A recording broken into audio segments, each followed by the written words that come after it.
السلام عليكم ورحمة الله وبركاته.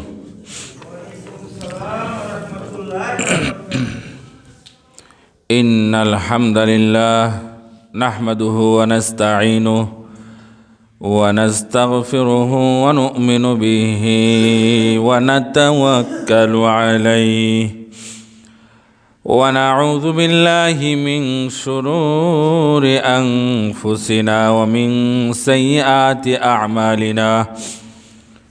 من يهده الله فلا مضل له ومن يضلله فلا هادي له وأشهد أن لا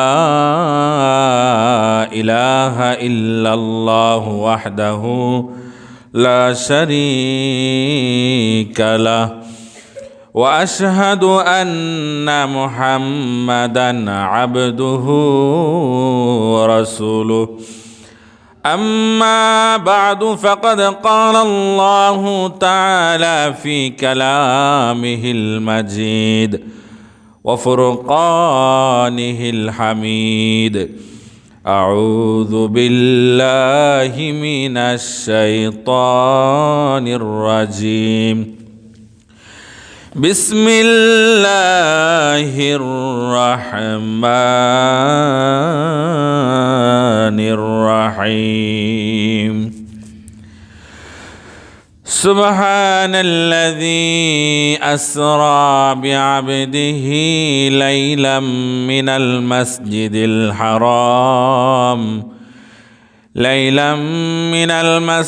الحرام إلى المسجد الأقصى الذي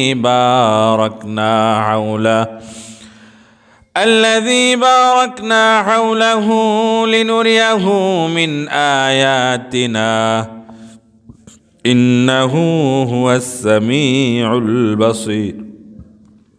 صدق الله العظيم.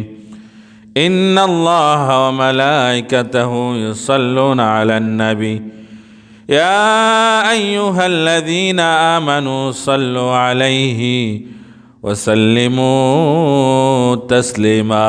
اللهم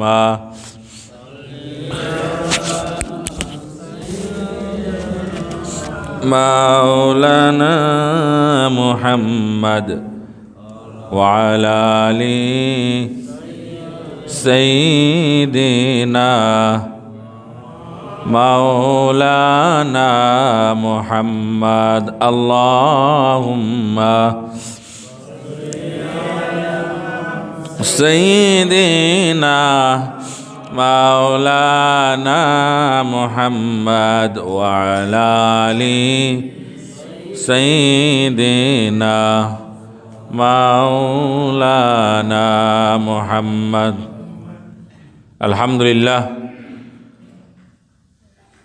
সম্মানিত জুমা জামাতের মুসল্লিবৃন্দ, আমরা সর্বাগ্রে সেই মহান আল্লাহ সুবহানাহু ওয়া তাআলার শুকরিয়া আদায় করে নেই যে মহান আল্লাহ সুবহানাহু ওয়া তাআলা আমাদেরকে অত্যন্ত ভালোবেসে দুনিয়াবি বিভিন্ন কর্মযজ্ঞ থেকে বিরত রেখে তার ইবাদত করার জন্য, পবিত্র জুমার সালাত আদায় করার জন্য প্রতি শুক্রবারের ন্যায় আজকেও বাড়িয়ারটেক জামে মসজিদে যথাসময়ে এসে উপস্থিত হওয়ার তৌফিক দান করেছেন। সেজন্য আমরা খুশি হয়ে কালিমাত শুকর আদায় করি, দিল থেকে আওয়াজ দিয়ে বলি আলহামদুলিল্লাহ। সালাত ও সালাম পেশ করছি আখির নবী রাহমাতুল আলামিন সৈয়দুল মুরসালিন শফিউল মুযনিবিন নবিয়্যুনা ওয়া সাইয়্যিদুনা মুহাম্মদ মুস্তাফা সাল্লাল্লাহু আলাইহি ওয়াসাল্লামের প্রতি। সম্মানিত মুসল্লিয়ানে কেরাম, আমরা জানি রাসূলুল্লাহ সাল্লাল্লাহু আলাইহি ওয়াসাল্লামের বয়স যখন 40 বছর, তখন তিনি হেরা গুহায় আনুষ্ঠানিকভাবে আল্লাহ সুবহানাহু ওয়া তাআলার পক্ষ থেকে ওহী লাভ করেন। প্রথম যে ওহী ছিল সেটা হচ্ছে সূরা আলাকের প্রথম 5 আয়াত। কি আছে সেখানে? আল্লাহ সুবহানাহু ওয়া তাআলা বলছেন, ইকরা বিসমি রাব্বিকাল্লাযী খালাক, পড়ো তোমার প্রভুর নামে যিনি সৃষ্টি করেছেন। সব কিছু কে সৃষ্টি করেছেন? আল্লাহ। সেটা আল্লাহ সুবহানাহু ওয়া তাআলা প্রথমেই মানব জাতিকে স্মরণ করিয়ে দিয়েছেন। খলাকাল ইনসানা মিন আলাক, যিনি মানুষকে সৃষ্টি করেছেন আলাকের মাধ্যমে, জমাট বাঁধা রক্তের মাধ্যমে। ইকরা ওয়া রাব্বুকাল আকরাম, পড়ো আর জেনে রাখো তোমার রব সম্মানিত মহিমান্বিত। আল্লাযী আল্লামা বিল কলম, যিনি কলমের সাহায্যে শিক্ষা দিয়েছেন। আল্লামাল ইনসানা মা লাম ইয়ালাম, আল্লাহ পাক রব্বুল আলামিন মানুষকে এমন কিছু শিক্ষা দিয়েছেন যা মানুষ জানতো না আগে। আল্লাহ সুবহানাহু ওয়া তাআলার পক্ষ থেকে রাসূলুল্লাহ সাল্লাল্লাহু আলাইহি ওয়াসাল্লাম সূরা আলাকের প্রথম 5 আয়াত ওহী লাভ করার পর এগুলো মানুষের কাছে পৌঁছে দিতে লাগলেন, তবে গোপনে গোপনে। কেননা আল্লাহ সুবহানাহু ওয়া তাআলাও বলেন নাই হাবিব এগুলো প্রকাশ্যে আপনি দাওয়াত দেন। প্রথমেই যদি তিনি এই দাওয়াত মানুষকে প্রকাশ্যে দেন, দাওয়াত বিঘ্নিত হতে পারে। রাসূলুল্লাহ সাল্লাল্লাহু আলাইহি ওয়াসাল্লামের চলার পথটা সংকীর্ণ হতে পারে। এই আশঙ্কায় রাসূলুল্লাহ সাল্লাল্লাহু আলাইহি ওয়াসাল্লাম গোপনে দীর্ঘ 3 বছর দাওয়াত দেওয়ার পরে আল্লাহ সুবহানাহু ওয়া তাআলা আয়াত নাজিল করলেন, ওয়া আনযির আশীরাতাকাল আকরাবিন, হাবিব আপনি আপনার নিকটাত্মীয়দেরকে সতর্ক করুন, দিনের দাওয়াত দিন, প্রকাশ্যে ইসলামের বার্তা পৌঁছে দিন। এখন আর গোপনে দাওয়াত দেওয়ার দরকার নেই।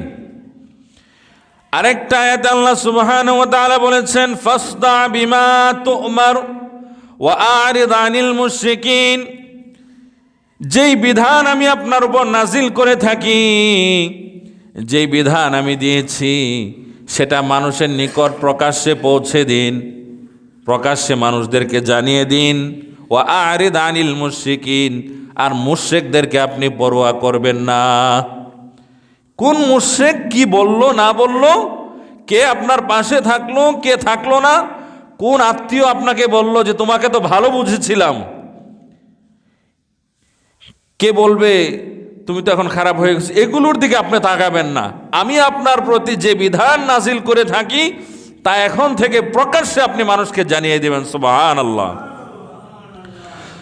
রাসূলুল্লাহ সাল্লাল্লাহু আলাইহি ওয়াসাল্লাম প্রকাশ্যে মানুষকে তাওহীদের দাওয়াত দেওয়ার জন্য কোনো একদিন ভোরে ফজরের পরে সাফা মারওয়া পাহাড়ের উপর উঠে তিনি ঘোষণা দিলেন, ডাক দিলেন, ইয়া সবাহা। তৎকালীন সময়ে কোনো মানুষের কাছে যদি কোনো গুরুত্বপূর্ণ খবর থাকতো এবং সেটা যদি মানুষকে জানানোর প্রয়োজন হতো, তাহলে তিনি কিভাবে জানাবেন? এখনের মতো যুগ তো আর তখন ছিল না যে মাইক দিয়ে মানুষকে জানিয়ে দেবে। তখন মানুষ সাফা মারওয়া পাহাড়ের উপর উঠে ওই বিশেষ ঘোষণাটা, জরুরি বার্তাটা দিয়ে দিত। যার কাছে বার্তাটা থাকতো সে দিয়ে দিত ফজরের পরে, কেননা ওই সময় পরিবেশটা নিস্তব্ধ থাকে, ডাক দিলে মানুষের কানে পৌঁছার সম্ভাবনা বেশি থাকে।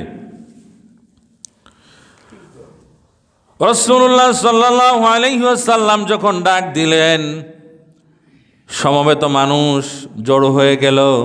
কিতাবের মধ্যে এসেছে যারা জড়ো হতে পারলো না, আসতে পারলো না বিভিন্ন কারণে, তারা নিজের লোক পাঠালো যে গিয়ে শোনো মুহাম্মদ কি বলে।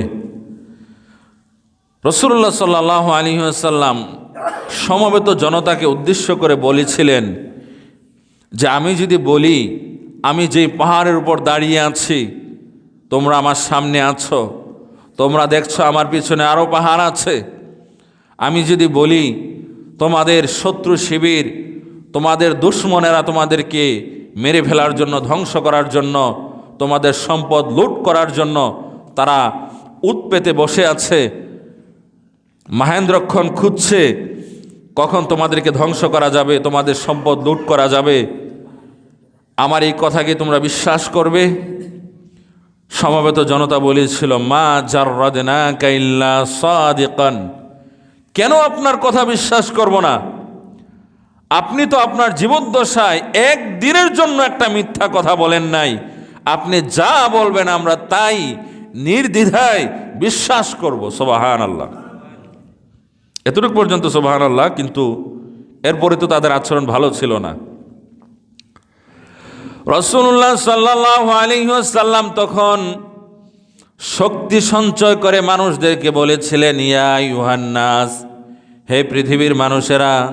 শুধু সামনে যারা ছিল তাদেরকে বলেন নাই, কেননা রাসূলুল্লাহ সাল্লাল্লাহু আলাইহি সাল্লাম তো শুধু মক্কার নবী নন, নির্দিষ্ট এলাকার নবী নন। ঘোষণাটা যদিও সমবেত যে জনতা ছিল তাদের সামনে দিয়েছিলেন, কিন্তু এর মাধ্যমে কিয়ামতের আগ পর্যন্ত যত মানুষ আসবে সবাইকেই তিনি জানিয়ে দিয়েছেন, ইয়া আইয়ুহান নাস, হে পৃথিবীর মানুষেরা, কুলু লা ইলাহা ইল্লাল্লাহ তুফলিহুন, তোমরা বলো, তোমরা বিশ্বাস করো, তোমরা স্বীকার করে নাও আল্লাহ ছাড়া অন্য কোনো ইলাহা নাই, বিধানদাতা নাই, হুকুমদাতা নাই।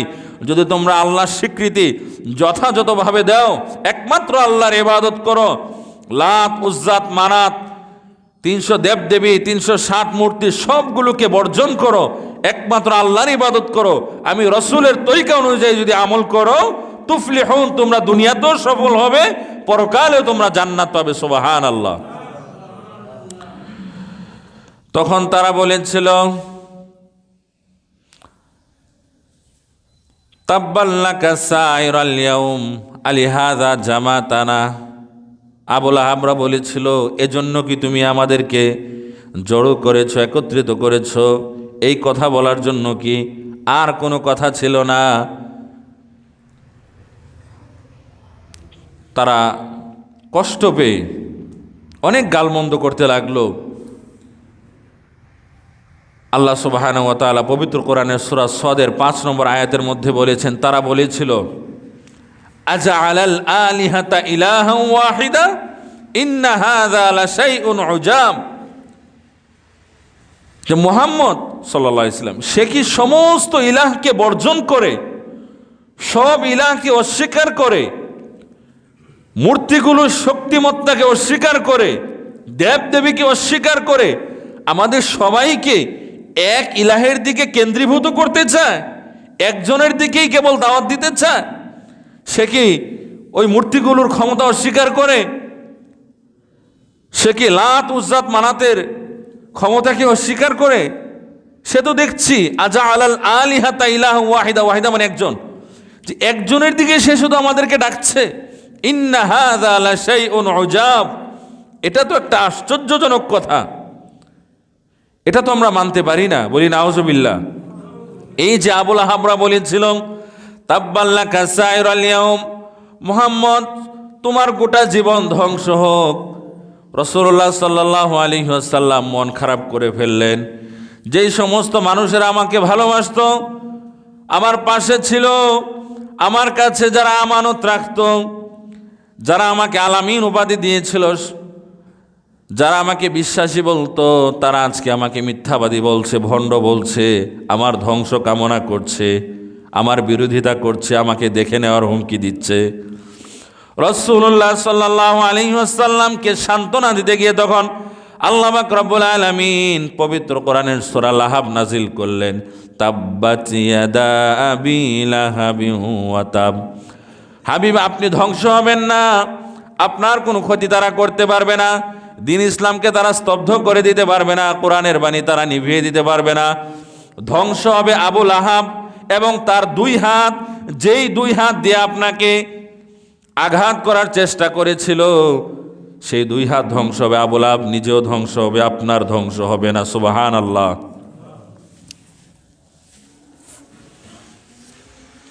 তারা যে রাসূলুল্লাহ সাল্লাল্লাহু আলাইহি ওয়াসাল্লামের দাওয়াতকে বর্জন করলো, কেন বর্জন করেছিল?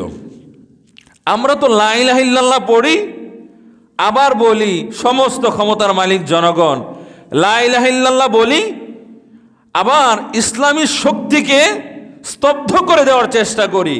লা ইলাহা ইল্লাল্লাহ বলি, আবার শিরিক বেদাতে নিজেকে লিপ্ত রাখি। বলি আমার লা ইলাহা ইল্লাল্লাহ ক্লিয়ার আছে, অথচ একজন ব্যক্তি লা ইলাহা ইল্লাল্লাহ ক্লিয়ার থাকলে সে শিরিক করতে পারে না, বিদআত করতে পারে না, মূর্তির ক্ষমতায় বিশ্বাস করতে পারে না, রসুলের তরিকার বাহিরে যেতে পারে না, আল্লাহর বিধানের বাহিরে যেতে পারে না। ওই মক্কার কাফের মুশরিকরা লা ইলাহা ইল্লাল্লাহর অর্থ বুঝেছিল, বুঝে শুনেই তারা বিরোধিতা করেছিল।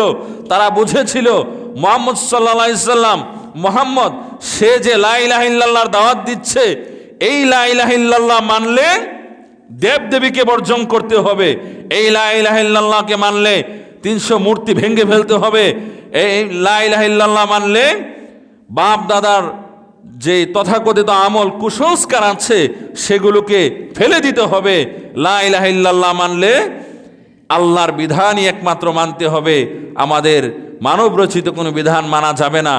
এই জিনিসটা যখন তারা বুঝেছিল, তারা বুঝে শুনে বিরোধিতা করেছিল।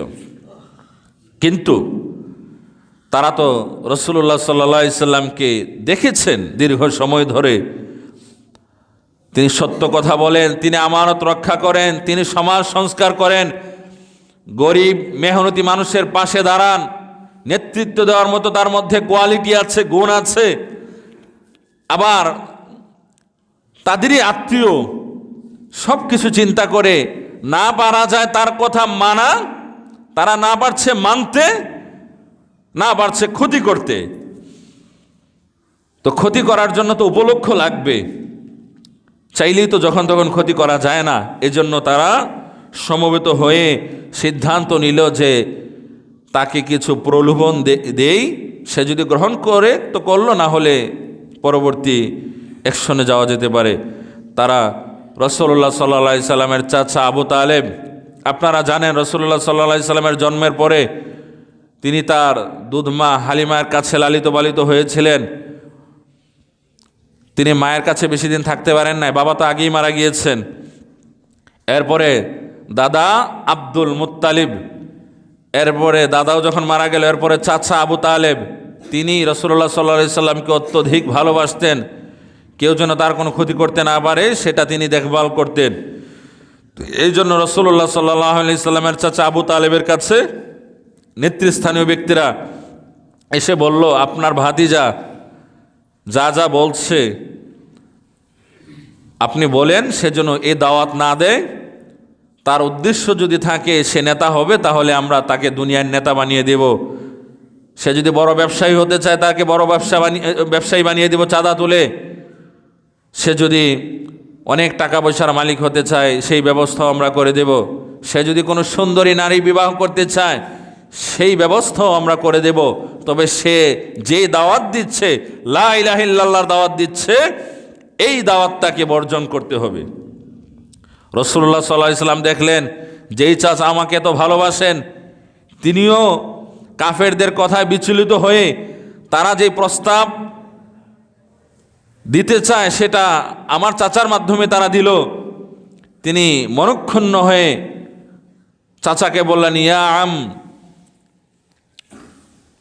রাসূলুল্লাহ সাল্লাল্লাহু আলাইহি সাল্লাম মনক্ষুণ্ণ হয়ে বললেন, ইয়া আম ওয়াল্লাহি লা ওয়াদাউ শামসা ফি ইয়ামিনি ওয়াল কামারা ফি ইয়াসারি আলা আন তাতরুকা হাযাল আমর। আল্লাহর কসম, ওই কাফের বেদিন নাস্তিকরা, ইসলাম বিরোধীরা, মূর্তি পূজারীরা, পত্তলিকরা, তারা যদি আমার এক হাতে সূর্য দেয়, আরেক হাতে চন্দ্র দেয়, তারপরেও যে লা ইলাহা ইল্লাল্লাহর দাওয়াত আমি দিচ্ছি সেই দাওয়াত দেওয়া আমি কখনোই বন্ধ করব না। সুবহানাল্লাহ। এত শক্তি তিনি কিভাবে পেলেন? যে কোনো সময় তো তিনি মারাও যেতে পারেন, তাকে মেরেও ফেলতে পারে। শক্তি পেয়েছেন এজন্য যে, কেননা তিনি যে দাওয়াতটা দিচ্ছিলেন সেটা হকের দাওয়াত, সত্যের দাওয়াত। তিনি সত্য নবী ছিলেন। তিনি জানতেন যে হয়তো কাফেররা, বেদিনরা কিছু কষ্ট দিবে দিনের পথে থাকার কারণে, কিন্তু চূড়ান্তভাবে তার ক্ষতি তারা করতে পারবে না। তিনি সত্য নবী, এখান থেকেই তিনি শক্তি পেয়েছিলেন। দেখবেন অনেক ভণ্ড নবী, যারা নিজেদেরকে নবী দাবি করে, নবীর প্রতিনিধি দাবি করে, সারা জীবন একটা ঘরের মধ্যে থেকে থেকে তারা তাদের ষড়যন্ত্র বাস্তবায়ন করার চেষ্টা করে, কখনো সামনে আসার চেষ্টা করে না।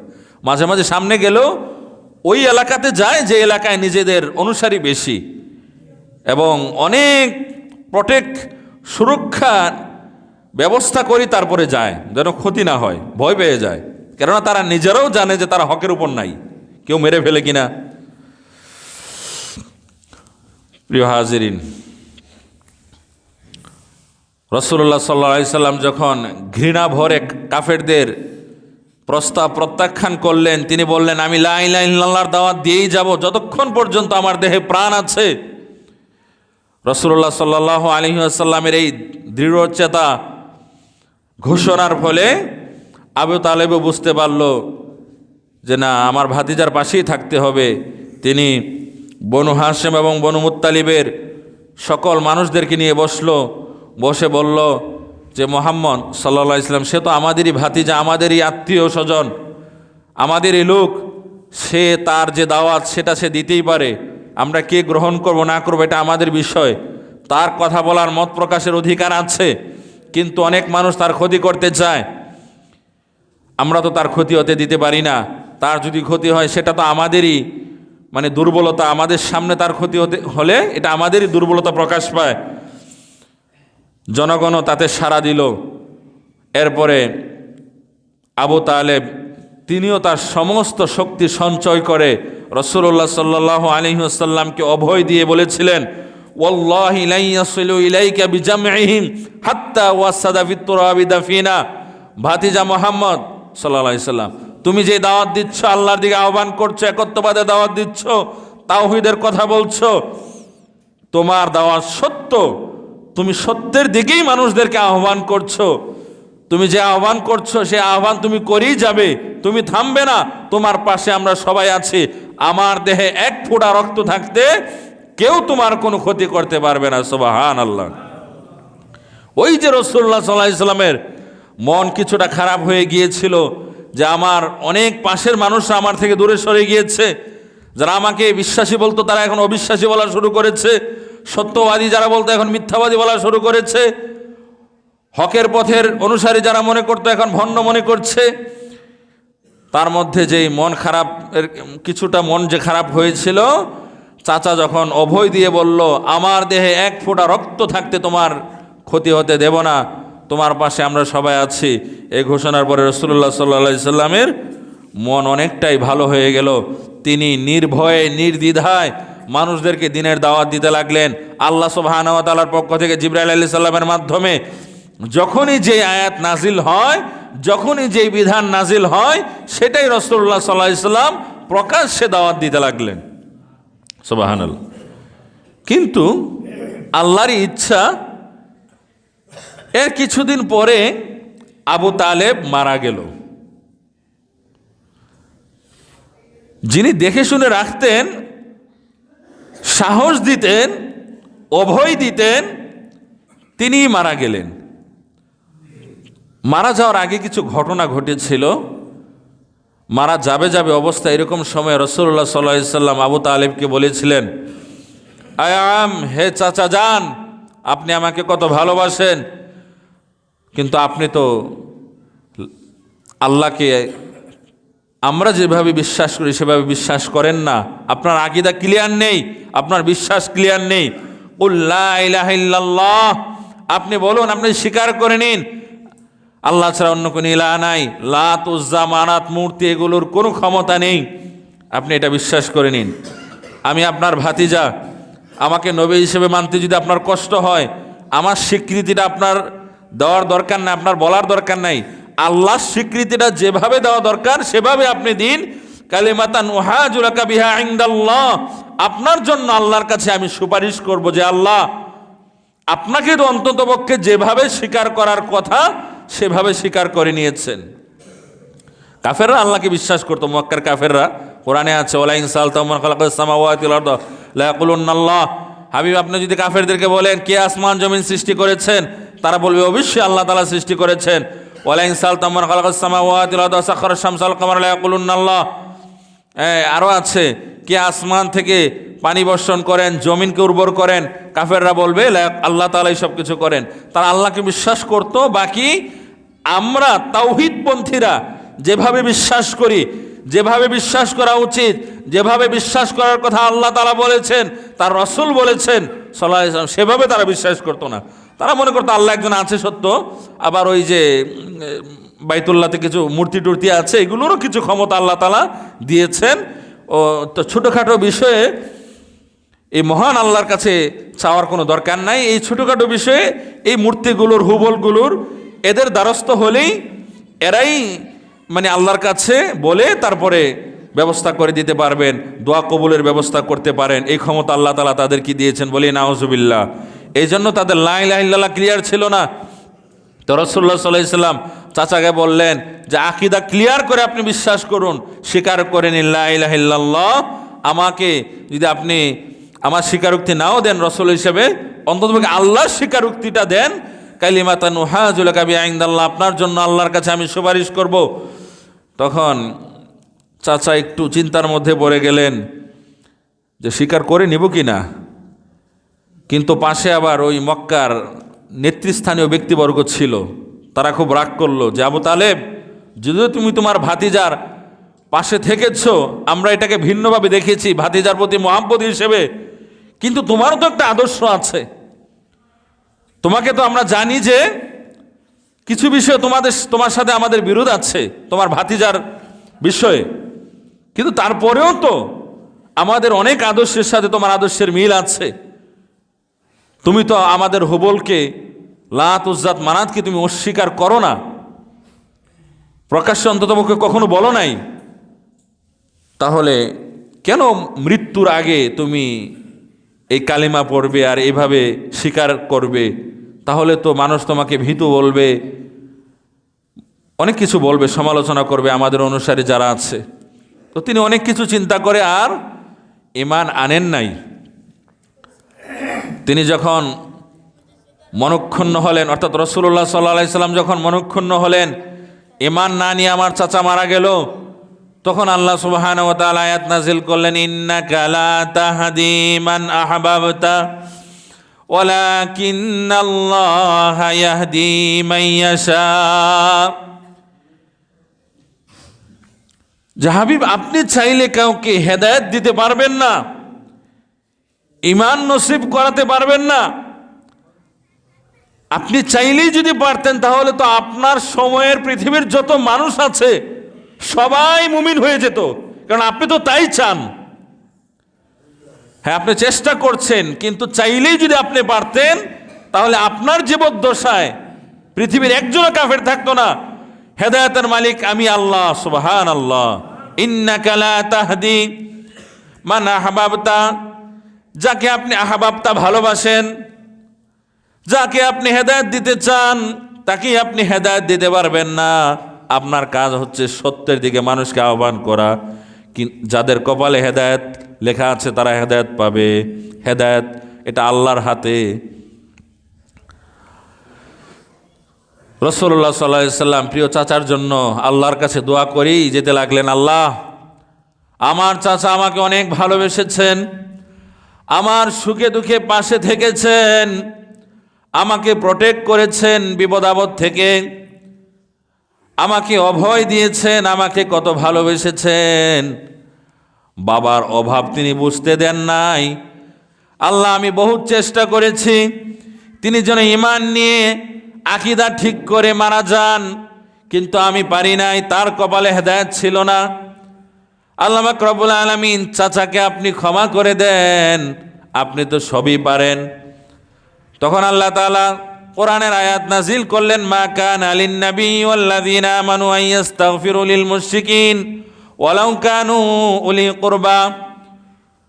কোন নবী এবং মুমিনদের জন্য এটা উচিত নয়, এটা সঙ্গত নয় যে নবীরা, মুমিনরা, বিশ্বাসীরা কাফের মুশরিকদের জন্য আল্লাহর কাছে ক্ষমা চাইবে।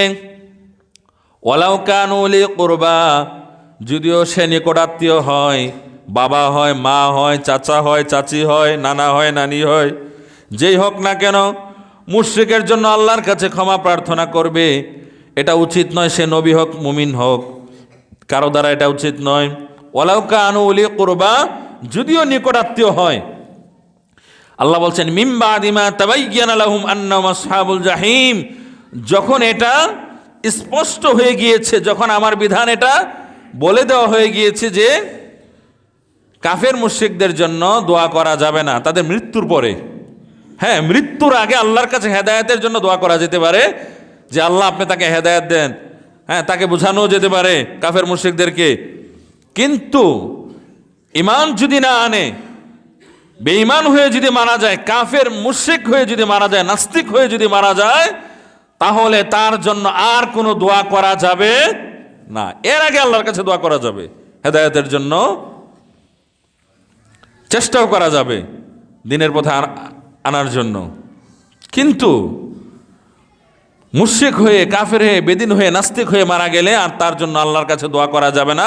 আল্লাহ তাআলা স্পষ্ট করে বলে দিয়েছেন। কেননা কোনো ব্যক্তি কাফের, মুশরিক, বেদিন, নাস্তিক হয়ে মারা যাওয়ার পরেও যদি তার জন্য আল্লাহর কাছে দোয়া করা হয়, পরোক্ষভাবে সেই ব্যক্তি যেন এটাই স্বীকার করে নিচ্ছে যে কোনো ব্যক্তি কাফের, বেদিন, নাস্তিক হওয়ার পরেও সে জান্নাতে যেতে পারে।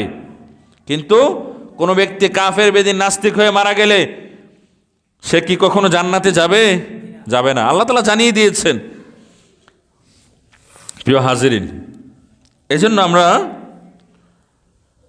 কোনো বেদিন, নাস্তিক, ইসলাম বিরোধী এই অবস্থায় মারা গেলে, ঈমান না নিয়ে মারা গেলে তাদের জন্য আল্লাহর কাছে কখনোই দোয়া করব না।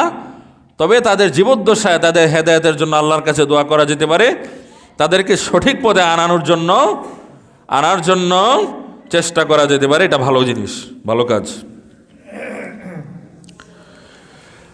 রাসূলুল্লাহ সাল্লাল্লাহু আলাইহি ওয়াসাল্লামের প্রিয় চাচা আবু তালেব মারা যাওয়ার পরে রাসূলুল্লাহ সাল্লাল্লাহু আলাইহি ওয়াসাল্লামের স্ত্রী খাদিজা রাদিয়াল্লাহু তাআলা আনহা তিনি বললেন, স্বামী গো, আপনি মন খারাপ করবেন না। আল্লাহ পাক রব্বুল আলামিন আমাকে অনেক ধন সম্পদ দিয়েছেন, অনেক টাকা পয়সা, দিরহাম, স্বর্ণ মুদ্রা দিয়েছেন। দিনের দাওয়াত দিতে গিয়ে যত সাপোর্ট লাগে সব সাপোর্ট আমি দেব, আপনি চিন্তা করবেন না, সত্যের দাওয়াত আপনি দিয়েই যাবেন। রাসূলুল্লাহ সাল্লাল্লাহু আলাইহি ওয়াসাল্লাম আরও শক্তি সঞ্চয় করে তিনি দিনের দাওয়াত দিতে লাগলেন। কিন্তু কিছুদিন পরে প্রিয়তমা স্ত্রী খাদিজা রাদিয়াল্লাহু তাআলা আনহা তিনিও মারা গেলেন। পাখির দুই ডানা ভেঙে গেলে পাখির যে অবস্থা, ওই রকমই অবস্থা হয়েছিল রাসূলুল্লাহ সাল্লাল্লাহু আলাইহি ওয়াসাল্লামের। এলাকাবাসী, পাড়া প্রতিবেশী, আত্মীয় স্বজন বিরোধিতা করছে, এদিকে প্রিয় চাচা মারা গেল, স্ত্রীও মারা গেল, সাপোর্ট দেওয়ার মতো কেউ নাই। নবুয়াতের 10ম হিজরিতে খাদিজা রাদিয়াল্লাহু তাআলা আনহা মারা গিয়েছিলেন। এর কিছুদিন আগে চাচা আবু তালেব মারা গিয়েছিলেন। এই জন্য নবুয়াতের 10ম বছরকে আমুল হুজুন তথা দুঃখের বছর বলা হয়, কষ্টের বছর বলা হয়। কিতাবের মধ্যে এসেছে রাসূলুল্লাহ সাল্লাল্লাহু আলাইহি ওয়াসাল্লাম তার জীবদ্দশায় 63 বছরের মধ্যে এত বেশি কষ্ট পান নাই, আঘাত পান নাই, যতটা তিনি কষ্ট পেয়েছেন, আঘাত পেয়েছেন নবুয়াতের 10ম বছরে, যেই বছরে রাসূলুল্লাহ সাল্লাল্লাহু আলাইহি ওয়াসাল্লামের চাচা আবু তালেব মারা গিয়েছিল, যেই বছরে তার স্ত্রী খাদিজা রাদিয়াল্লাহু তাআলা আনহা মারা গিয়েছিলেন। রাসূলুল্লাহ সাল্লাল্লাহু আলাইহি ওয়াসাল্লাম দেখলেন তার চাচার অনুপস্থিতিতে, তার স্ত্রীর অনুপস্থিতিতে তারা যেহেতু সাপোর্ট দিত, এই জন্য কাফেরা যা ইচ্ছা তা ওইভাবে করতে পারতো না। কিন্তু তাদের অনুপস্থিতিতে রাসূলুল্লাহ সাল্লাল্লাহু আলাইহি ওয়াসাল্লামকে সরাসরি অ্যাটাক না করলেও, সরাসরি আঘাত না করলেও, হ্যাঁ, কথার মাধ্যমে আঘাত করতে লাগলো, বিভিন্ন আচরণ দ্বারা আঘাত করতে লাগলো। সেই সাথে রাসূলুল্লাহ সাল্লাল্লাহু আলাইহি ওয়াসাল্লামের ওই সমস্ত সাহাবীদেরকে নির্যাতন করতে লাগলো যারা আর্থিকভাবে দুর্বল,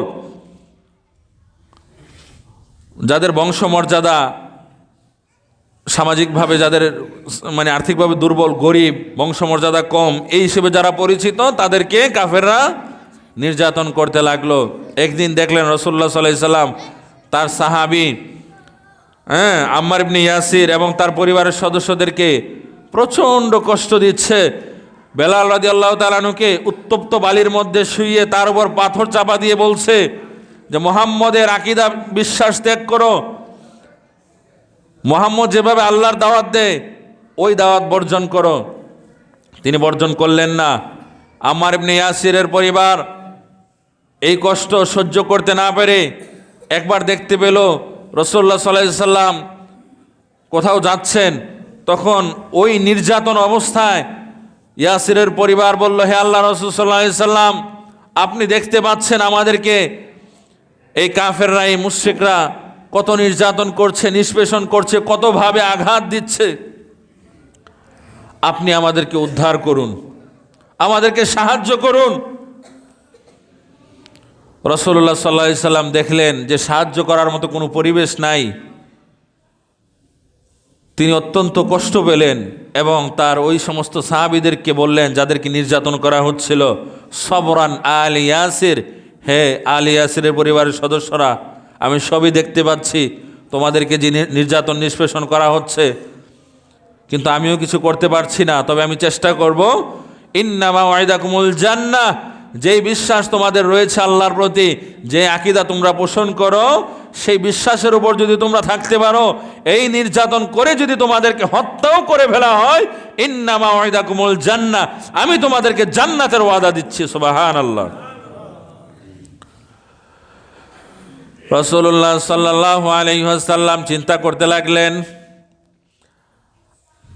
আমার দাওয়াত গ্রহণ করার কারণে আমার প্রিয় সাহাবীদেরকে নির্যাতন করা হচ্ছে, আমি কিছু করতেও পারছি না, সহ্যও করতে পারছি না। আমি যদি আমার দাওয়াতটা কিছুদিন না দেই, কম দেই, তাহলে বোধহয় আমার সাহাবীদের উপর নির্যাতন কমে যেতে পারে। এই চিন্তা করে রাসূলুল্লাহ সাল্লাল্লাহু আলাইহি ওয়াসাল্লাম দাওয়াত কিছুটা কম দিতে লাগলেন।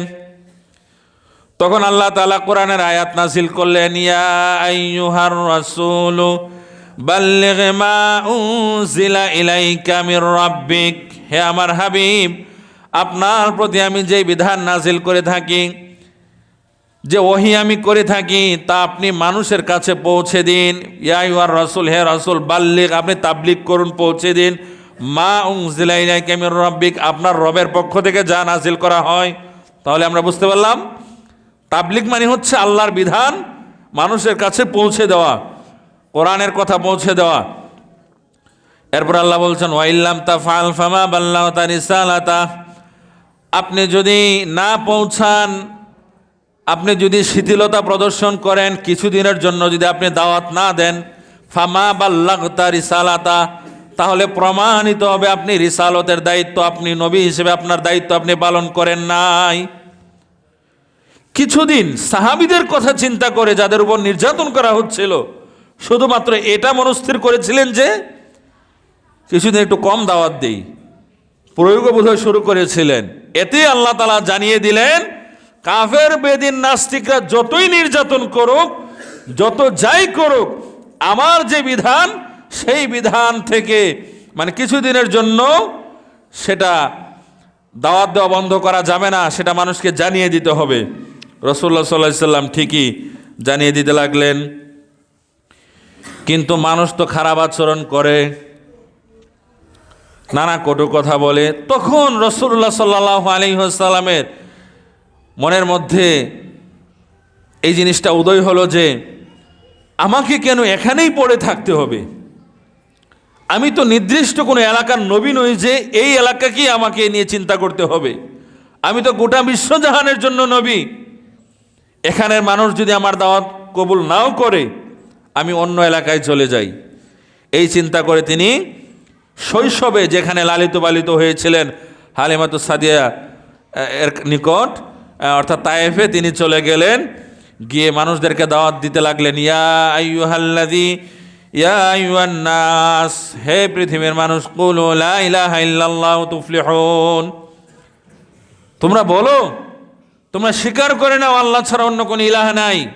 তুফলিহুন, যদি স্বীকার করো দুনিয়াতেও সফল হবে, পরকালেও সফল হবে, আল্লাহর নিকট তোমরা মুমিন হিসেবে গণ্য হবে। কিন্তু তারা এই দাওয়াত গ্রহণ করে নাই। তারা শিশুদেরকে, বাচ্চাদেরকে ছেলে মেয়েদেরকে লেলিয়ে দিয়েছিল যে তাকে পাথর মেরে তাকে শেষ করে দাও, এবং এ কথা বলো, ইয়া আইয়ুহাল্লাযী নুজ্জিলা আলাইহি যিকরু ইন্নাকা লামাজনুন, ওহে তুমি নিজেকে নবী দাবি করছো, আল্লাহর দিকে আহ্বান করছো, বিভিন্ন কথা বলছো আর বলছো এগুলো আল্লাহর পক্ষ থেকে এসেছে, কিন্তু আমরা বিশ্বাস করি না। ইন্নাকা লামাজনুন, আমরা মনে করি তুমি পাগল, বলি নাউজুবিল্লাহ। তো তিনি দেখলেন যে আমার এলাকাতেও মানুষ আমার কথা ওইভাবে গ্রহণ করছে না, নির্যাতন নিষ্পেষণ করছে, আমার সাহাবীদেরকে হত্যা করছে। তায়েফে আসলাম, এখানে একই অবস্থা। যদিও আল্লাহ পাক রব্বুল আলামিনের পক্ষ থেকে ওহী এসেছিল, এই যে মানুষেরা আপনাকে নির্যাতন নিষ্পেষণ করছে, হাবিব আপনি যদি চান এই মানুষদেরকে আমি ধ্বংস করে দেব, এই পৃথিবীতে তাদের কোনো বেঁচে থাকার কোনো অধিকার থাকবে না, তবে আপনি যদি চান। তখন রাসূলুল্লাহ সাল্লাল্লাহু আলাইহি সাল্লাম বলেছিলেন, আল্লাহ এই মানুষদেরকে আমি দ্বীনের দাওয়াত দিচ্ছি, এরা আমাকে মিথ্যাবাদী ভণ্ড মনে করছে, এই জন্য আমাকে নির্যাতন করছে। আজকে তারা আমার দাওয়াত গ্রহণ করছে না, কালকে তো তারা আমার দাওয়াত গ্রহণ করতেও পারে। তো আমি যদি সবাইকে মেরেই ফেলি তাহলে কার নিকট আমি দ্বীনের দাওয়াত দেব? আর এই মানুষগুলো যদি শেষ পর্যন্ত দ্বীনের দাওয়াত গ্রহণ নাও করে, তাদের তো সন্তান হবে, সন্তানের সন্তান হবে, তো তারা তো দ্বীনের দাওয়াত গ্রহণ করতে পারে। অতএব যদিও তারা আমাকে কষ্ট দিয়েছে, নির্যাতন নিষ্পেষণ করেছে, মিথ্যা অপবাদ দিয়েছে, তারপরেও আল্লাহ আমি চাই না তাদের কোনো ধ্বংস হোক, আমি তাদের হেদায়েত কামনা করি। সুবহানাল্লাহ, কেননা তিনি তো রাহমাতুল লিল আলামিন। এরপরে তিনি আবার নিজ বাড়িতে চলে আসলেন, এসে দ্বীনের দাওয়াত কিছুটা কয়েকদিন না দেওয়ার মনস্থির করলেন আবার। এরপর দেখুন, এগুলো মেরাজের কিন্তু প্রেক্ষাপট। এই প্রেক্ষাপট না জানলে মেরাজের কথা শুনলে একটু কেমন কেমন মনে হতে পারে, কেন মেরাজটা হয়েছিল। আবার বাড়িতে এসে যখন তিনি মনস্থির করলেন যে আমি কিছুদিন দ্বীনের দাওয়াত দেব না, তখন আল্লাহ সুবহানাহু ওয়া তাআলা সূরা আনআমের 35 নম্বর আয়াত নাজিল করে বললেন, ওয়া ইন কানা কাবুরা আলাইকা ইরাদুহুম ফাইন ইসতাতা'তা আন তাবতাগিয়া নাফাকান ফিল আরদি আও সুল্লামান ফিস সামাই ওয়া তা'তিয়াহুম বিআয়া। এই দ্বীনের দাওয়াত দেওয়া যদি আপনার কাছে অসহনীয় মনে হয়, কষ্টের কারণ মনে হয়, আপনি যদি নির্যাতনটাকে প্রাধান্য দেন, তাহলে আপনি এমন একটা সিঁড়ি তৈরি করুন যেই সিঁড়ি দিয়ে আপনি আকাশে চলে যেতে পারবেন, অথবা এমন কোনো সুড়ঙ্গ আপনি বানান যেখানে গেলে আপনাকে আর কেউ কষ্ট দিতে পারবে না। এর দ্বারা আল্লাহ তাআলা উদ্দেশ্য করেছেন যে দুনিয়াতে থাকতে হলে আপনার প্রতি যে বিধান আমি নাজিল করি, যতই কষ্ট দেওয়া হোক সেই দাওয়াত থেকে পিছপা হওয়া যাবে না। এটা আমাদের জন্য আল্লাহ তাআলা বলছেন যে পরিবেশ পরিস্থিতি যাই হোক দ্বীনের দাওয়াত দিতে হবে, এবং এই দাওয়াত দিতে গিয়ে কে কি বলবে না বলবে সেদিকে তাকানো যাবে না। এদিকে চিন্তা করে আমরা অনেকে দ্বীনের দাওয়াত দিতে পারি না, অমুকে কি বলবে, বলবে তার আকীদা তো এরকম, সে তো এটা বলে ওইটা বলে এটা বলে। দ্বীনের দাওয়াত দিতে হবে। এই পৃথিবীতে যত বড় আলেম, মুফাসসির, বিশ্বনন্দিত আলেম, তাদের সবার বিরুদ্ধে অপবাদ ছিল। তারা দেখা গিয়েছে যে ইসলাম বিরোধীদের ব্যাপারে খুবই একদম প্রতিবাদী ভূমিকা পালন করেছেন, কিন্তু দিন শেষে তাদেরকেই ইসলাম বিরোধী হিসেবে দেশ ত্যাগ করতে বাধ্য করা হয়েছে, অথবা ফাঁসি দেওয়া হয়েছে, বিভিন্ন কিছু। তো ইনশাল্লাহ আরও আলোচনা করব, অনেক আলোচনা কিন্তু রয়েছে। মেরাজের যে তারিখ বলা হয়, রজব মাসের 26 তারিখ দিবাগত রাত, এটা একটা প্রসিদ্ধ তারিখ, কিন্তু এটাই একমাত্র তারিখ নয়। আমরা জানি না কোন তারিখে মেরাজ সংঘটিত হয়েছিল, তবে এটা প্রসিদ্ধ তারিখ। এবং এই দিনে যেহেতু কোনো আমল নেই, ইবাদত নেই, শুধু আছে শিক্ষা, সেই শিক্ষা এই তারিখ চলে গেলেও বলা যেতে পারে, সমস্যা নাই। এটা কোনো কোরবানির ঈদের মাসআলা নয় যে কোরবানির ঈদ চলে গেছে এরপর মাসআলা বলা হচ্ছে, আর কেউ বলছে যে কোরবানির ঈদই চলে গেল, আগে মাসআলা জানলাম না, এখন জেনে লাভ কি, ওই ভুলটা তো করে ফেলেছি কোরবানি দিদিকে। না, এরকম কিছু না। এই মেরাজের আলোচনা সারা বছরই হতে পারে। তো প্রেক্ষাপট আরও আছে, এরপরে মেরাজের বিস্তারিত আলোচনা করার চেষ্টা করব সামনে। তবে সাম্প্রতিক একটা বিষয় নিয়ে আমি কিছু কথা বলে আলোচনাটা শেষ করব। যারা এই থার্ড জেন্ডার নিয়ে কাজ করে, নিজেদেরকে তৃতীয় লিঙ্গের দাবি করে এবং এই ঘৃণ্য মতবাদটাকে প্রতিষ্ঠা করতে চায়, তারা বিভিন্ন উন্নত রাষ্ট্রের দোহাই দেয় যে আমরা তো গরিব রাষ্ট্র, আমাদের লেখাপড়া কম, আর্থিক অবস্থা ভালো না, তেমন কোনো উন্নয়ন নাই, তেমন কিছু আবিষ্কারও আমরা করতে পারি না, দেখো উন্নত ওই রাষ্ট্র, তারা কত এগিয়ে গিয়েছে, তারা তো এই তৃতীয় লিঙ্গের স্বীকৃতি দিয়েছে, তারা যদি সেটা পারে আমরা কেন পারবো না। এই দোহাইগুলো এই পথভ্রষ্ট মানুষেরা দিয়ে থাকে। কিন্তু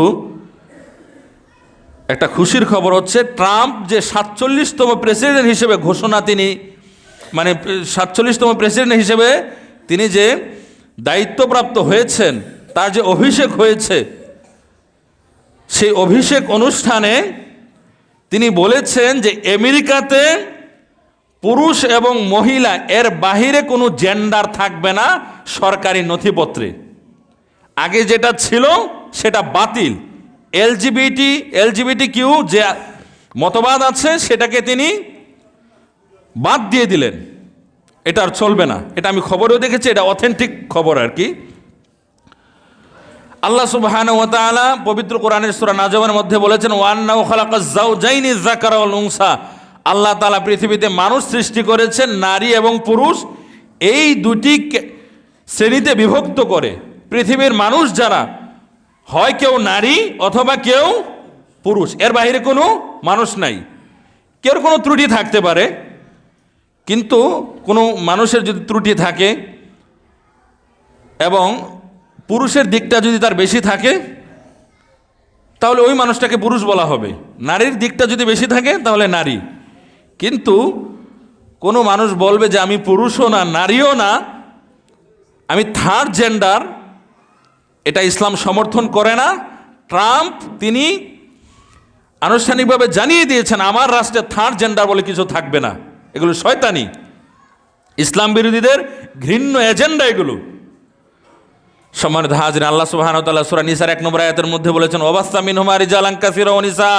আল্লাহ পাক রব্বুল আলামিন আদম এবং হাওয়া থেকে পৃথিবীতে অসংখ্য নর নারী ছড়িয়ে দিয়েছেন। আদম ছিলেন পুরুষ, হাওয়া ছিলেন নারী। এই পুরুষ এবং নারী থেকে আল্লাহ তাআলা বলছেন অসংখ্য নরনারী আল্লাহ তাআলা ছড়িয়ে দিয়েছেন।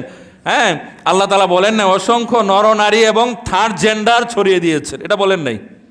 থার্ড জেন্ডার বলে কিচ্ছু নাই। কোনো মানুষের পুরুষের দিকটা বেশি থাকলে, নারীর কিছু কাঠামো থাকলেও সে চিকিৎসা করে পরিপূর্ণ পুরুষ হয়ে যেতে পারবে, এটা ইসলামে জায়েজ আছে। কিন্তু পুরুষের দিকটা বেশি থাকলে চিকিৎসা করে নারী হতে পারবে না। অন্যদিকে কোনো নারী, তার মধ্যে কিছু পুরুষের দিক আছে, সে চিকিৎসা করে পরিপূর্ণ নারী হয়ে যেতে পারবে, তবে পুরুষ হতে পারবে না। যেই দিকটা বেশি সেটাই গণ্য হবে, সেদিকে চলে যাওয়া যেতে পারে। কিন্তু থার্ড জেন্ডার বলে কিছু নেই। কেউ যদি থার্ড জেন্ডার মতবাদ প্রতিষ্ঠা করতে চায়, আপনারা সেটাকে স্বাভাবিকভাবে নেবেন না।